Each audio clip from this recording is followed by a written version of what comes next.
Welcome to Not Milk Never Milk. Subscribe if you're lactose intolerant. You're starting removal now. Open Settings, choose Devices, then Bluetooth and other devices. You need to be signed into an admin account so Windows saves changes.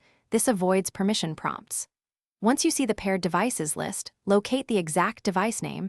Removing the wrong device can break a needed connection later. Make sure Bluetooth is toggled on so Windows shows paired items. If it's off, toggle on, wait a few seconds, and the list will populate. Click the device entry and pick Remove Device, then confirm when Windows asks. This sends the unpair command to the device and clears its credentials. If the button is grayed out or removal fails, restart Bluetooth, open Action Center, or toggle Bluetooth off and on in Settings. Alternatively, restart the Bluetooth adapter in Device Manager. This refreshes drivers and often clears stubborn pairings.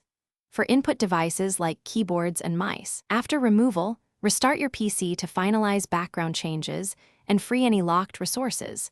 This ensures the device no longer appears to other apps. If you want the device back, use Add Bluetooth or Other Device and follow pairing prompts. If removal didn't work or the device reappears, update or reinstall the Bluetooth driver from Device Manager. Driver corruption often causes ghost devices. One key troubleshooting tip. Run the Bluetooth troubleshooter in Settings, Update, and Security if Windows still